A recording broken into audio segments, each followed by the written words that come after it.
Okay, thank you very much. Michelle, go ahead. Dub Jacob or Ari Weiss. Grace Cacciola. Stacy Scanlon or Bradley Kaufman. Grace Catchiola's here. Samia McEachin. Present. William Goffin or Dominic Bettinelli. Goffin present. Danielle Mizels, Jory Gutzman. Daniel Mizels is present. Jory Gutzman present. Robert Bristol or Mordecai Goldfeder. Jonathan Matamoros or John Johnstone. Travis Kessel or James Downey. James Downey present. Gerald Gelbard or David Mikatansky. Jerry Gelbard present. Joseph Schenker or David Benelli. Scott Erlansky. Mordecai Lax. Here. Martina Baccarella. Present. Nancy Benedetto. Present. Vincent Baranco. Present. Arthur Cooper. Robert Krupe. Here. Megan Kessel. Here. Manfred Fuchs. Sean Graves. Sean Graves present. Jerry Gumbo. Here. Yedidia Langsam. Present. Brian Levinsky. Present. Sorry. Dennis Laurie. Mitchell Powell. Mitch Powell present. We have a quorum. Thank you. I also Michelle, believe Cooper is Yedidia, my mute may have been on when I said I was here. Sorry. Dr. Cooper, I already marked you present. right. I was just raising that issue. Thank you. Yeah, this is Okay. David Benelli. I don't know if you called my name, but you should mark that I'm present if Joe Schenker is not here. You're present. Thank you. Okay, thank you very much. Travis Kessel has his hand raised. Yeah, sorry, I just missed my name in roll call. I'm also in attendance. Thank you. You're marked present as well. Okay. I will ask everyone to please mute yourself when you're not speaking so that we aren't inundated by background sounds. As you all know, we are operating under the governor's executive order to let us meet remotely, provided that we are both recording and streaming it live on YouTube, which you notice from your upper left-hand corner on your screen that we are doing so. This is probably the last meeting that we will be able to do this. It appears that the governor's executive orders will expire later this month, and there does not seem, to the best of my knowledge right now, that she is going to reinstate them. If that is the case, then the next meeting will be completely in person, so please plan for that. The first thing on the agenda, and more on this topic a little bit later on. First thing on the agenda is the approval of the March 22nd, 2022 meeting, which were distributed prior to this meeting. Has anybody have any corrections? Nancy, I see you have a correction. I do. I was in attendance last month. Duly noted. It'll be corrected. Thank you. Are there any other corrections? Any discussion? Hearing none, a motion to approve the minutes are in order. Someone please make that motion. Make a motion. Thank you, Dr. Krupe. Someone second it, please. Vincent Baranco second. Thank you very much. Is there anyone who is opposed to the approval of the minutes? Is there anyone who is abstaining from the approval of the minutes? Hearing none, we will mark the minutes approved unanimously. Thank you very much. The next item is the correspondence report. Bear with me for a minute, and I will give you the correspondence report. Okay. From FIDNY EMS announces that the 9th annual FIDNY Medical Special Operations Conference is being held May 12th through 15th at the FIDNY Training Academy in Randall's Island. For more information, please visit their website, and we will include the correspondence report with the minutes so that you'll have the link. New York State DOH email, an email was received from the Bureau of EMS announcing that EMS agency leadership and EMS provider briefing schedule for April 2022. The two dates are April 14th, which of course has passed already, and April 28th at 4 p.m. We've received ambulance operating certificate from Flushing Hospital Medical Center. There is one New York State DOH enforcement, Andrew Wise, Patterson, New York, EMT 371453, is being investigated and his certification is suspended effective 4/5/22 until final order is issued. And the EMS disciplinary actions enforcement action page can also be seen online. And again, that will be with your minutes. We've received several photographs from several agencies for the EMS Week video. Thank you. And I'm sure Marie is encouraging all of us to keep on sending them in. We've received EMS Week award nominations for a whole series of individuals. Marie, would you like to do the poll now or later? Hello? If the committee members are ready, we can do the poll now and just get it out of the way. Let's get it out of the way. So let's pause from the correspondence report, and you will see a poll on the list. There, you see the poll. Okay. And now you could pick one of them, or you could pick none. If you don't like anybody there, just click none. I'm sorry, Dr. Langston, go ahead. No, go. I don't see it. There are no buttons here to choose. Oh, Charlie, you sent up the one that was done. We need the one that we could actually vote on. Now people are voting, but I can't vote. I was able to vote on that one, Marie. Okay. So am I. I'm able to vote. Okay. I was able to successfully vote on all of them. Okay. There's no button on mine. I'm unable to vote on anything here. Same here. Oh, phooey. Did you guys vote in the last one when we were testing it?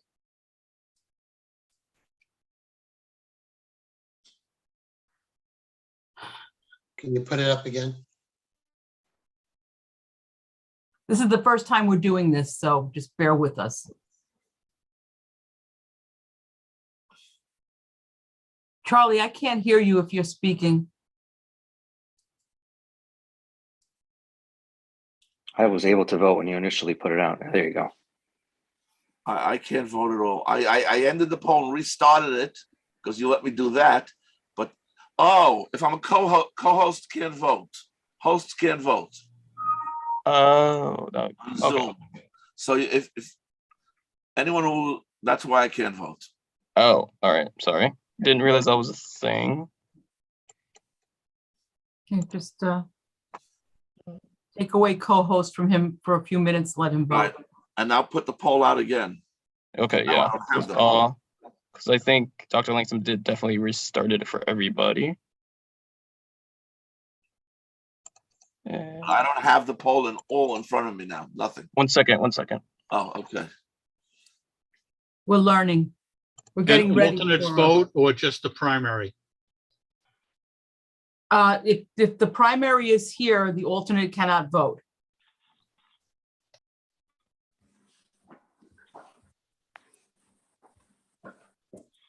Okay, the poll is up. Okay, there it goes. Now I can vote. Thank you.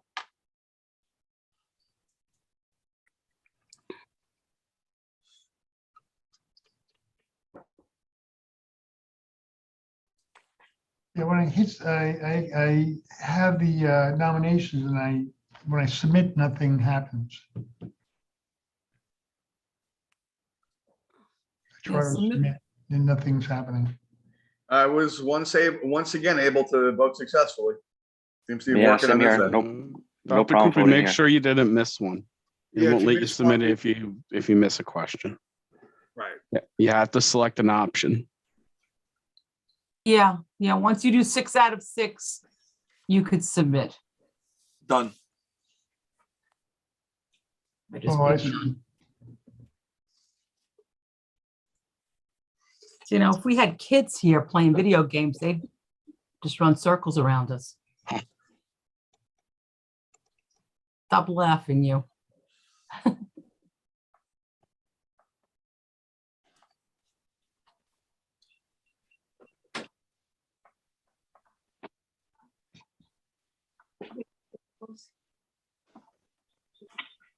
Are you allowed to vote for yourself?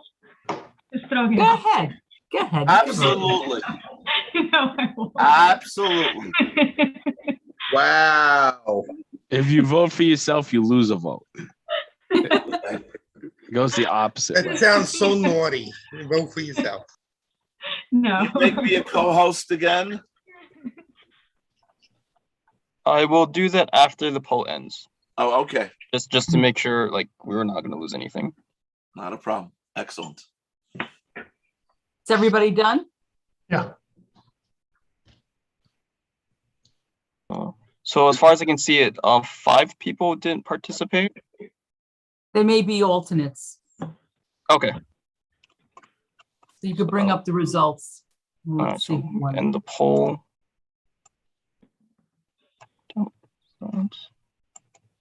Okay.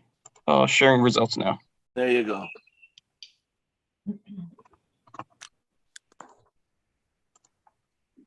Okay, so ALS Provider of the Year is Chris Benson from Glen Oaks.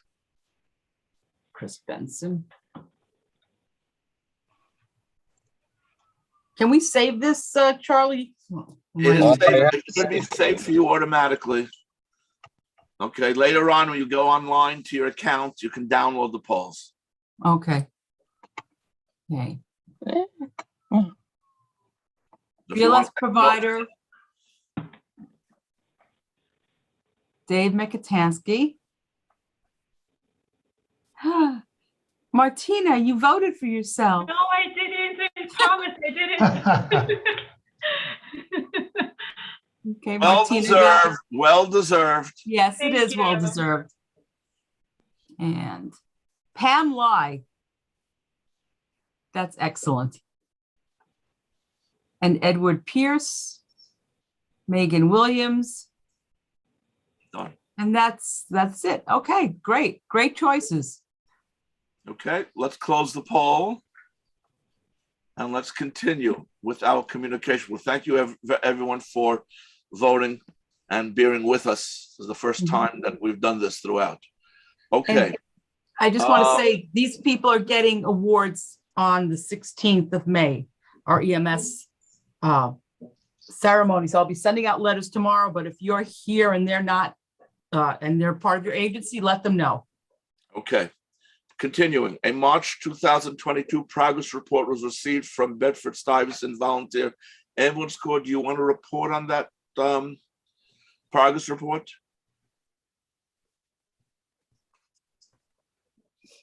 The progress report is the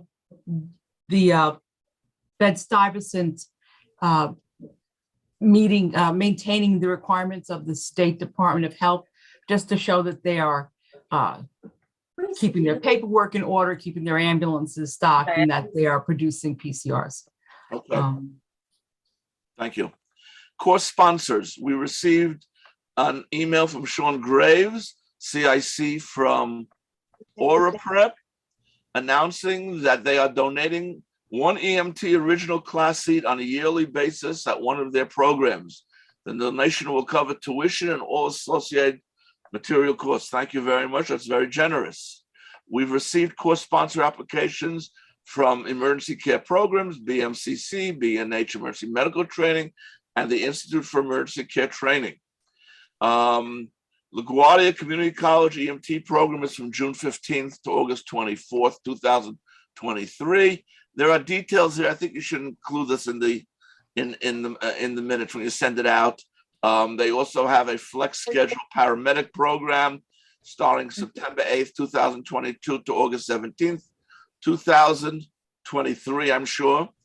And they have information on their homepage, and they're offering a whole series of classes: medical terminology, BCLS and first aid, EKG technician, phlebotomy, and so on. And I won't bother you with all the details right now, but again, it's on their homepage. We received a flyer from the National Association of EMS Educators about instructor courses, level 1 and 2, to place online and in person for various dates from April to July. For more information, please. You want me to do the floor? I'm sorry. Okay. You guys need to mute yourself. Right. Oh, she did. Okay. For more information on this, www.naemse.org. The FBI New York Citizen Academy Alumni Association is offering an emergency medical technician scholarship. The award will be given to EMS provider who has demonstrated dedication to patient care. The scholarship amount is for $650 to be used to assist in tuition payment for New York State certified EMT original program. The council sent out agendas, minutes, and associated attachments. A request went to all EMS services to find an anthem singer for our EMS Week Recognition Award ceremony. Marie, have we found one yet? Yes, Joe did find someone. I'm not sure who she is, but That's okay. Joe, are you here? Yes, it's Erica Newsom. She is from the Bronx Neck Volunteer Ambulance Corps. Thank you. And a request went out to all EMS agencies requesting photographs and videos to include in the EMS video to send them to the REMSCO for EMS Week Recognition and Awards Seminary. That concludes the correspondence report. Are there any questions? I just wanted to add something. The FBI Association Scholarship is actually $1,200. It was increased once they realized that EMT courses no longer go for $600, which was really kind of them. I have no applications yet for any of the scholarships. We have 1 paramedic and 2 EMT. So I'm hoping that I get something in time for EMS week. And I can't remember what I was going to say with the rest of it, but it'll come back to me. Thank you. Okay, we now move to staff report. Emergency preparedness update, Scott Chan. Yes, good evening, everyone. So this month, EM participated in the New York City Emergency Management Health and Medical's pandemic protocol and response discussion. Also present was the New York State EMS Director, Ryan Greenberg, and Assistant Director, Steve DeZora. Later this week, Emergency Preparedness will work with the City DO and GMH in the New York City Medical Response and Surge Exercise After Action Conference. Intranasal Narcan is available for squads. Volunteer agencies may request intranasal Narcan directly with NYC District 4 Director Jim Downing. REMSCO is participating in the exercise design of the upcoming Healthcare Evacuation Center Coastal Storm Evac exercise with New York City Office of Emergency Management. And lastly, DR4480 COVID-19 response submission to FEMA on behalf of the region continues to work its way through the system. We had a very productive meeting with FEMA last week, and our project was approved by FEMA. However, State Homeland Security, or DSHS, just came back today with some feedbacks, and we're working on addressing these minor issues. And the report. Are there any questions for Scott? Thank you very much. Program agency update, Marie. Okay, we did receive payment for most of our vouchers, which was a considerable sum of money since they were paying us from monies owed since last year. Thanks to Shannon, who is a new employee of DOH at the finance department. She did a great job. She's working with Scott, and we got almost all of our money. The new contracts are being put together. They will hopefully be for a 3-year period because nobody wants to work 1 year to 1 year. It's too much work for everybody. And we're still trying to figure out which portals we'll be using to submit vouchers.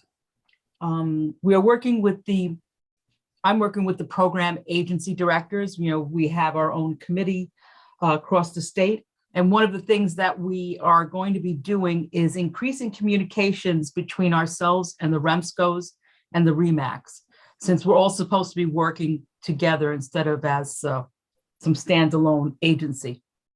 And as you know, from our office here at REMSCO and with the other program agencies, we did send letters to the governor and the Assembly and Senate chairs of health committees, letting them know we did not want any Article 30 legislation put into the budget, and it was dropped. So, we will be meeting up in Albany to work on revisions to Article 30. And that's my report. Are there any questions for Marie? Thank you very much. We now move to the Ambulance Committee report. Martina. Everyone, Ambulance Committee met right before this meeting, April 19th at 5 p.m. There was no transfer of operating authority. There was also no new certificate of needs, but security tag continues to meet, and we'll have some answers for us soon. We also need a member of Onion to help out Marie and the team for Article 30 tag. So if anyone's interested, please reach out to Marie. Right, Marie? They reach out to you? Where did she go? No, I'm right here. Hello. Hi. Yes, please help. Yes, please help her out. That's about it. We had a very quick meeting.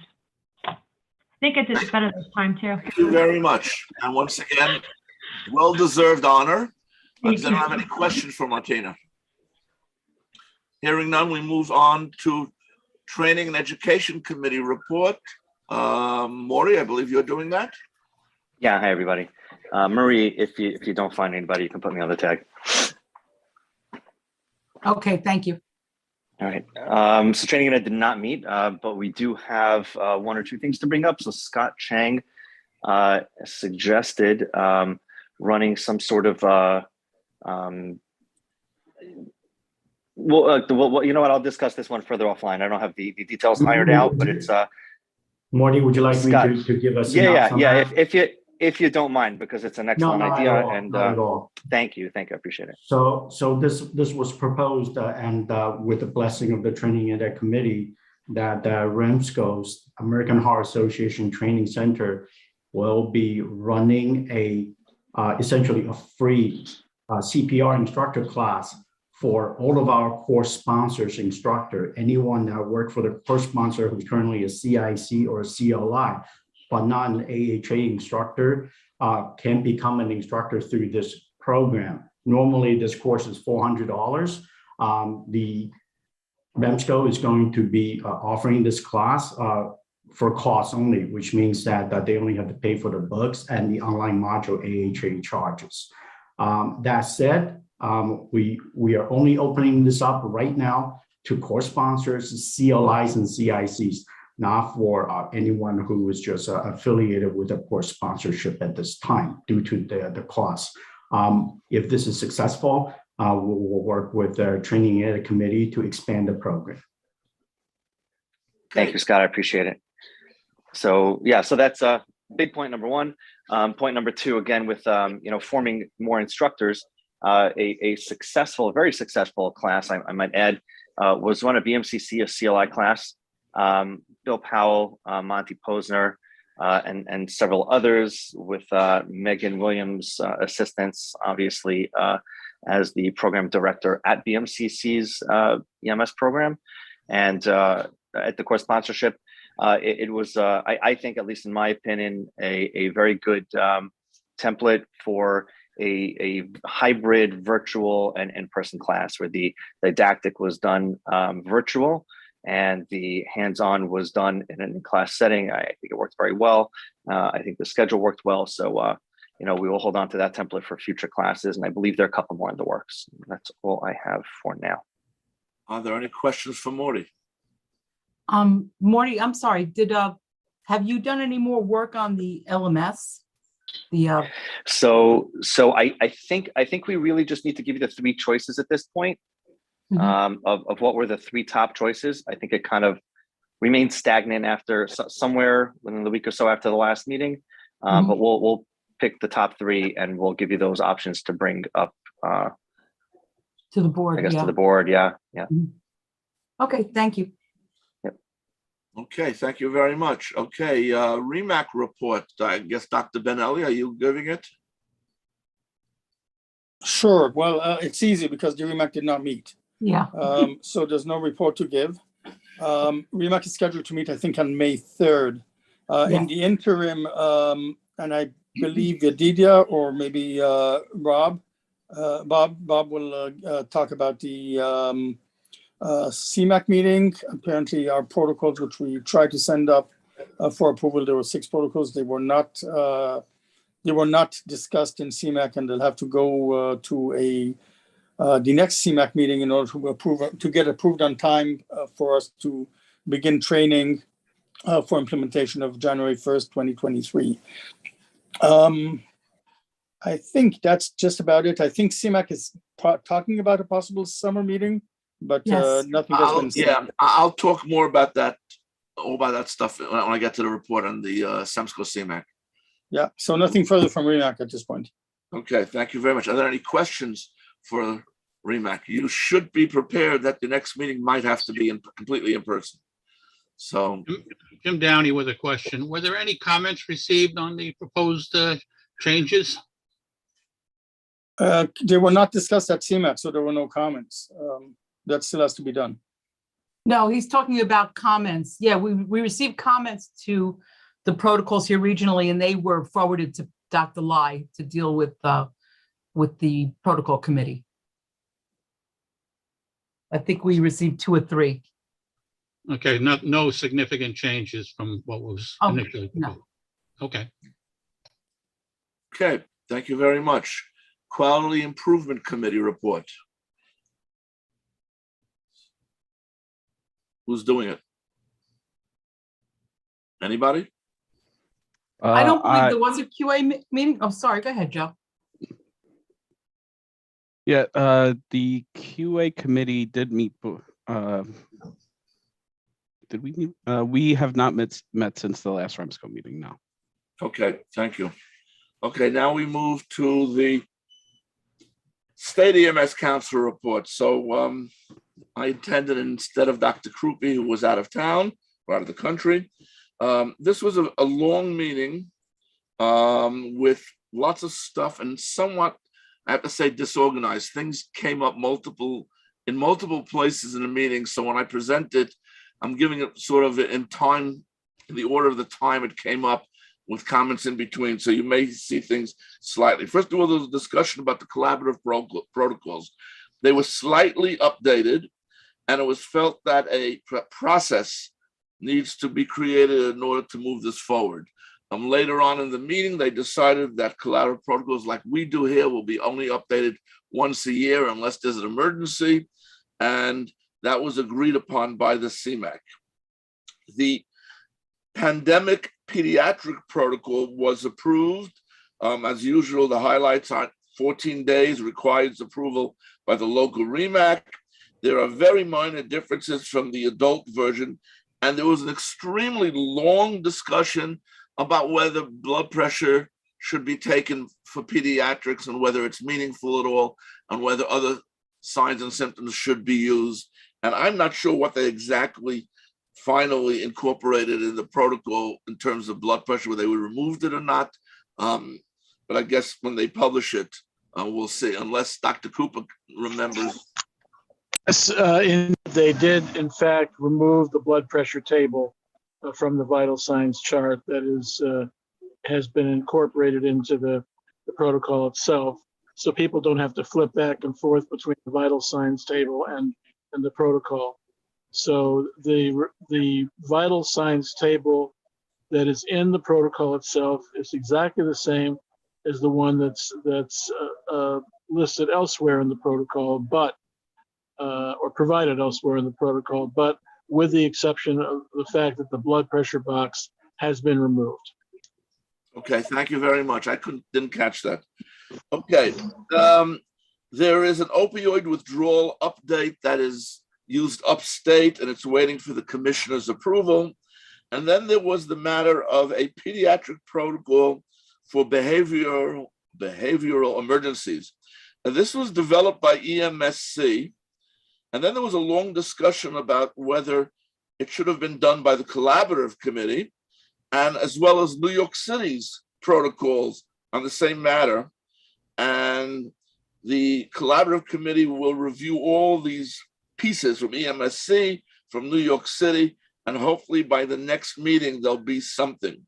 Once again, the comment was made, there shall be only one version across the entire state of protocols. And this is something we need to bear in mind. Okay, now, in terms of what else is going on? Ryan Greenberg reported that Dr. Young, who's a longtime member of REMSCO CMAC, emergency physician, retired and was given the first ever New York State EMS Lifetime Award. The state claims they're getting back to normal operations, and they are in the midst of implementing a statewide diversion system, which will be posted on a website that anyone can look at. I believe this is probably more relevant to upstate than New York City. Now, as you know, and we mentioned already before, that the matter from the budget was, the Article 30 from the budget item was removed, and therefore all the items in there, including such things as community paramedicine, okay, which currently operate based on an executive order of the governor, will come to an end as soon as the executive order ends, which we anticipate is the end of this month. So all of those items, all the things that have been happening where medics have been working in hospitals and so on and so forth, will come to an abrupt end, unless again, the governor reinstates her executive order. So please be aware that those things that we've been depending upon during the pandemic and so on will come to an end. On the other hand, I believe that the whole Article 30 issue will now be done by the people who really know it best, not people who come up with budgets, but us. And as Marie has mentioned, there is various committees that are working on this. I can tell you that this New York State DOH, Bureau of EMS, is very upset about this, that all their proposed changes basically were removed from the law and they have to go back to business as usual. So that's, I think, a good thing, but of course, Article 30 has to be brought up. It's so old, it needs to be modernized. They are developing, moving forward on a regional faculty program, as well as additional CLI training.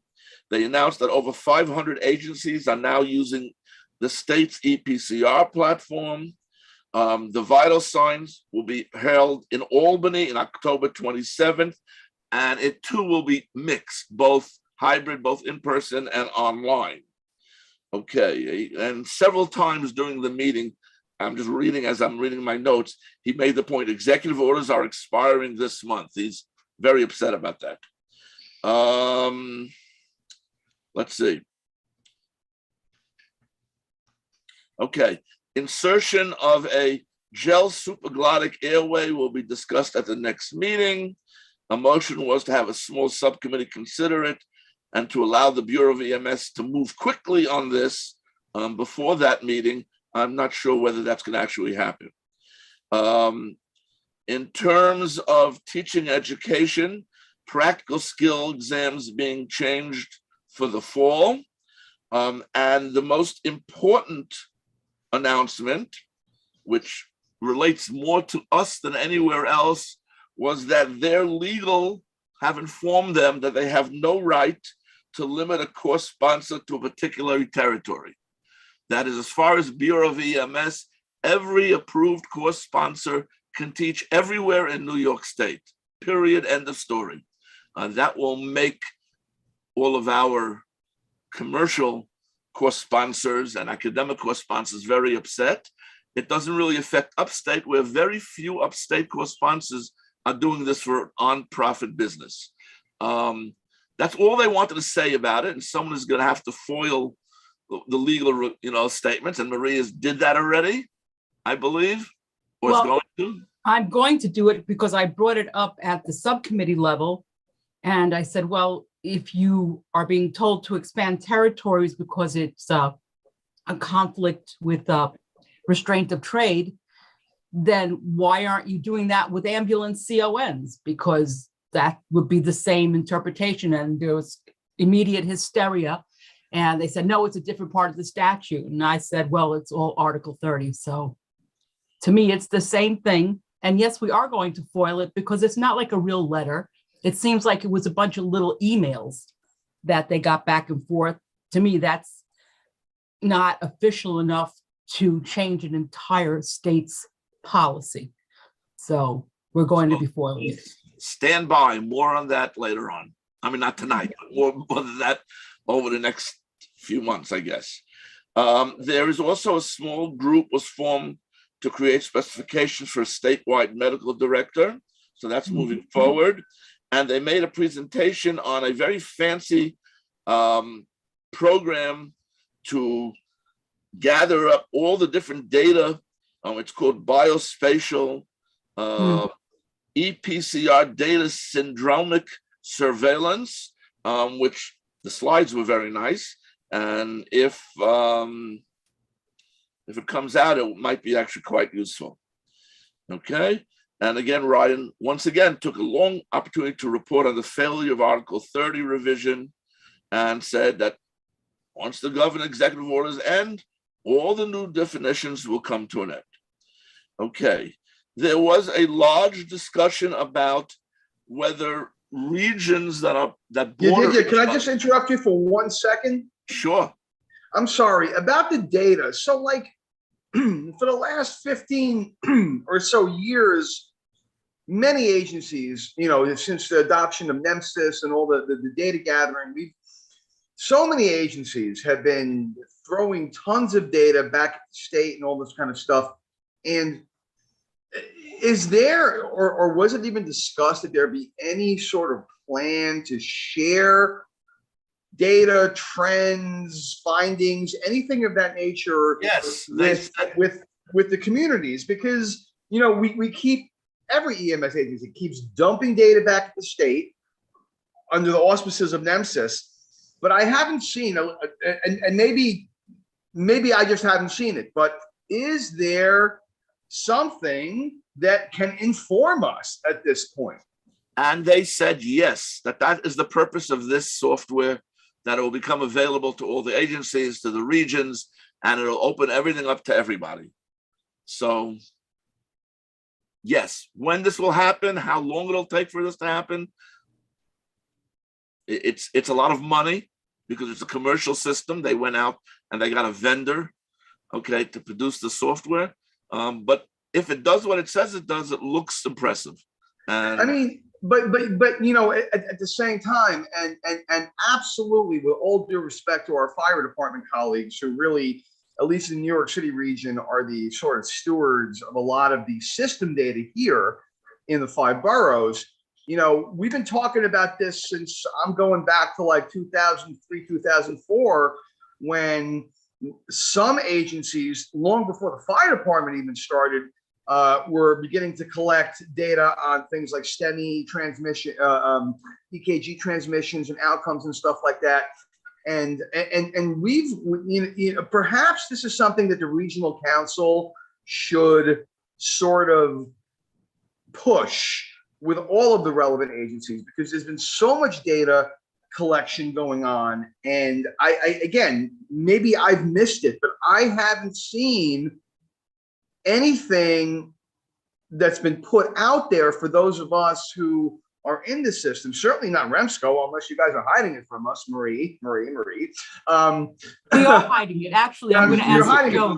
I'm going to ask Joe to give some information of what we actually have. Where is all this data, and what is it informing relative, particularly to things like STEMI or specialty destinations, or all all of these things that we continue to do as a region under the thought process of improving care, I haven't seen anything. I mean, even NYP, and look, I'm an NYP medic, right? And I haven't seen anything from their 2.5, 3 year attempt at whether it's a research study or however it's funded on the whole stroke ambulance. So like, why are we doing all these things if we don't have actionable information to help inform our system?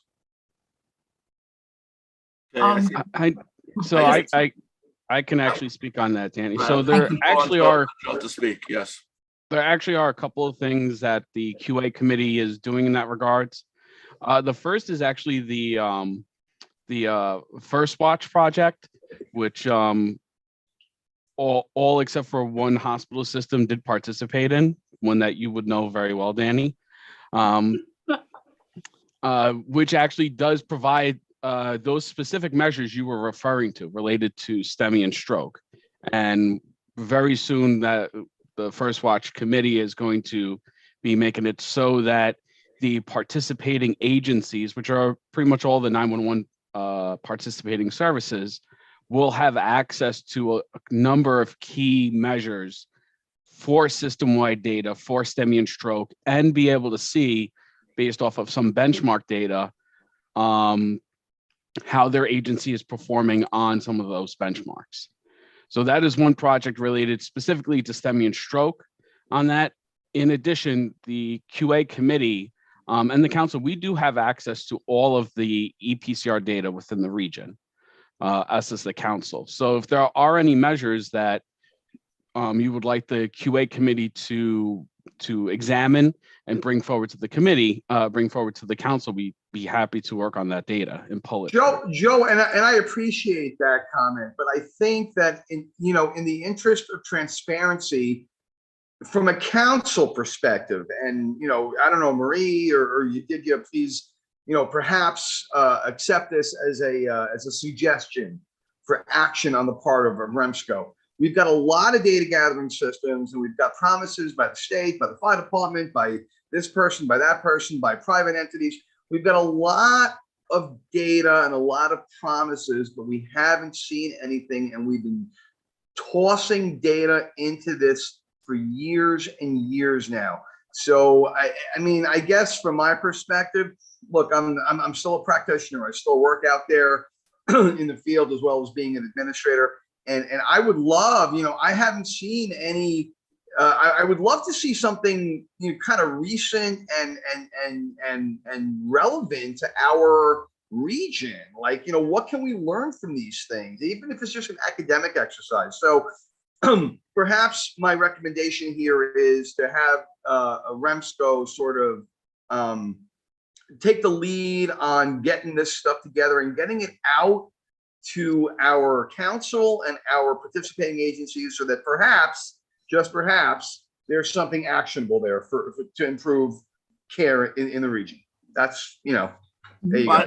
If I just want to comment, I want to go back to what Joe said. There is going to be some actionable items already proposed from the QI committee, which are going to be shared with all of REMSCO REMAC very shortly, based on lots of data, including response times, including glucometer use, things that we can really fix. So, I mean, Joe's been doing a tremendous amount of work on this, I have to tell you, over the last few meetings, and there's stuff that also, I think your agency also has access to some of this stuff if they ask for it directly, not through us, but for their own data. And, whoever it is at the agency that's supposed to be doing this has to do this. But Brian, you had your hand up, Brian Levinsky? Yeah, I was just going to add on to the biospatial thing for Danny. So the initial plan, I'm on the QA, the State Quality Metrics Committee and the Data and Informatics Committee as well. So I've seen the biospatial stuff a lot already, and actually got a presentation recently from the company. So the initial plan is actually for the regions, that the first rollout before it goes to agencies, to actually look at regional metrics. And I would say the best way to describe biospatial is Tableau without having to do all the work behind it. They're doing all the charts. They're building basically they're starting with like the NEM score measures and the state quality metrics. but then they're going to look to expand from there. But it's going to do the data analysis, because I think most agencies don't have that capability. Particularly a smaller agency might not have data analysts and data scientists, and but there is a lot planned. I know it keeps getting delayed, but a lot of it's coming, I think, out of the opiate and Narcan type of grant money. I think that's what's paying for it. And Brian, again, I appreciate that, and I certainly appreciate all the hard work that Joe Ranieri's been doing. I get all that. It just occurs to me that we haven't seen anything out of all of that data for a long time. And I guess, again, my suggestion may be, if it's taken in this council, is to perhaps let's kind of push for that to be released, come to fruition, and be made available to our agencies. So so that perhaps we can improve care in the region. That's, I guess, my recommendation. Duly noted. Fair enough. Okay, moving on. Now, there was a long discussion about the use of regional protocols by neighboring regions. That is, not, if you're in New York City and you go into Nassau County or into Westchester, which protocols do you use? Now, of course, we've worked it out among ourselves, but somehow or other, someone is not happy and brought this up to be discussed at the CMAC REMSCO. And Ryan, of course, said, well, look, everyone's using collaborative protocols, so therefore you shouldn't have any problems. But of course, that's not the case, because we're not all using the collaborative protocols. Anyway, a motion was made to allow agencies to use their home protocols when they cross into neighboring regions, and the motion was referred back to medical standards. And so they will be discussing this in a few months, the next time they get around to having another meeting. So I guess we're going to continue doing what we're doing, and that's the end of that. But yeah, I just want to say that's what we've been doing for 30 years. Correct. Okay, moving along. There is an EMS Sustainability Committee, which is a huge committee with stakeholders in all different areas of the state. I'm a member of it, that's meeting very frequently to create a report on the future of EMS in New York State, looking at all the issues. There's certainly a lot of meetings, a lot of people are writing reports, and hopefully one will see this shortly, this report. And then, of course, they're also dealing with Article 30 itself. That's also part of the committee to discuss that. Okay, staff reports that New York City Con appeals, we have, I think, 4 appeals right now sitting up there, are still there somewhere in the ether at the ALJ. Hopefully within the year, we'll see something. Now, another issue that came up, which never struck me, is that in some regions, they want to have physicians being able to respond in fly cars.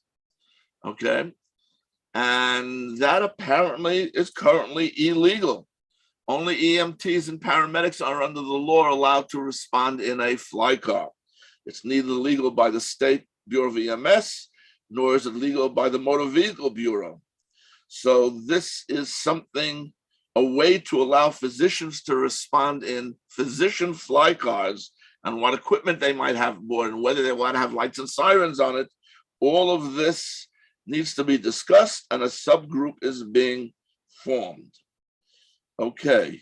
And yet another committee is formed to review a Part F and Article 30, the whole process, including the con process. Oh, they were also told, this is a big piece of note, that Regulation 0606, which is our basis for all of our cons, is extremely flawed. According to their legal, it does not say what it's supposed to say, and it's very vague and needs to be redone. So I am told that that is another thing that the state legal is going to be looking on. Okay, the entire bylaws of CMAC and REMSCO are being reviewed. We hope that it'll be read. I'm on that committee, obviously. And as you may know, I was appointed to be the official parliamentarian for both the REMSCO and the CMAC. And we hope that this will be presented for first reading at the July meeting.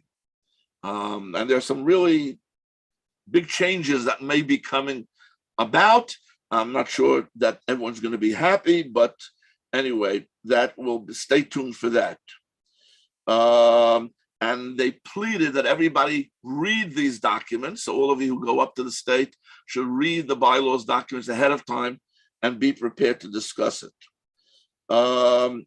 Furthermore, Ryan continued to say that up until about 3 weeks ago, federal units were still assisting the state in various EMS activities, including transporting patients from hospitals to hospitals. Agency and ambulance inspections are now back, and they are ongoing as we speak. They had stopped doing it during the COVID period, but they're doing that again. The rollout of the state diversion page, I mentioned that earlier, is going, and they've gotten a whole bunch of new staff members who were hired by Bureau of EMS. He once has said, he must have said this 5 times, community paramedicine is now gone as soon as the executive order goes away. A regional faculty program is underway. CLI training is moving online. And, interesting, they're going to be in a few weeks producing both hard copy and electronic copy of provider cards. So you will be able to download your card onto your smartphone and show your credentials that way.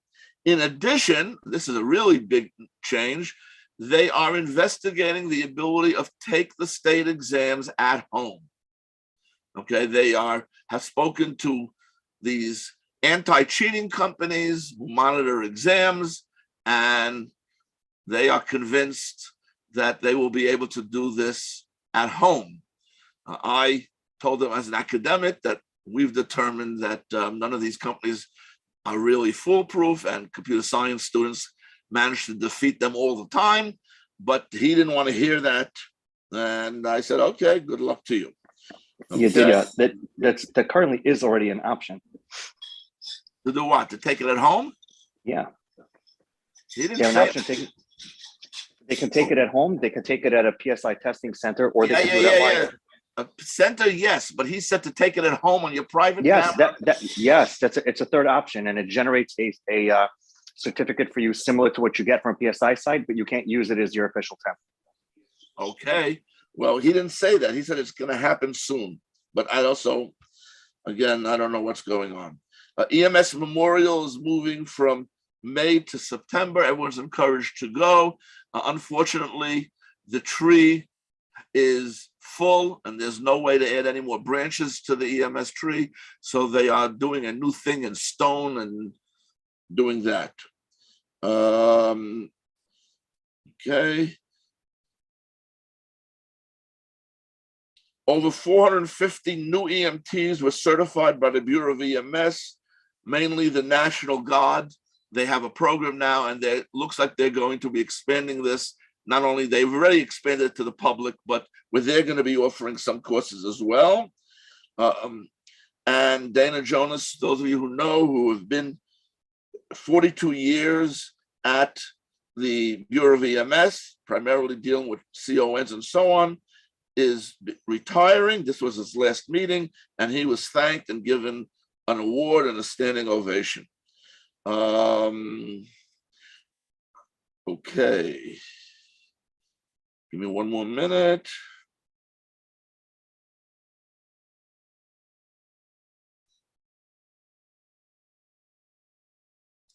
There is going to be a workforce survey going out to all agencies and all members, and it'll be distributed shortly, and they encourage you to please get your members to fill out the workforce. Okay. There is a new federal state infrastructure bill, which has lots and lots and lots of money. You know, the big infrastructure, federal state infrastructure, a good deal of money for EMS state highway safety. and proposals need to be written because nobody knows how to use this money. So if you have any good ideas, there's apparently millions and millions of dollars available there.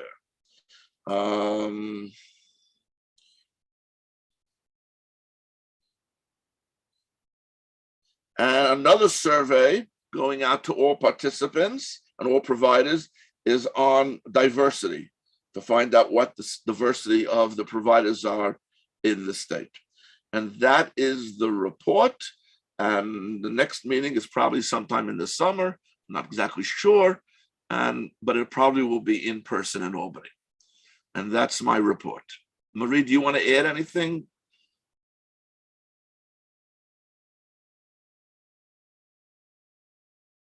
You're muted. You covered pretty much everything. I said it at ambulance. I'll say it again. I'm on the legislative committee. We'll be working on Article 30.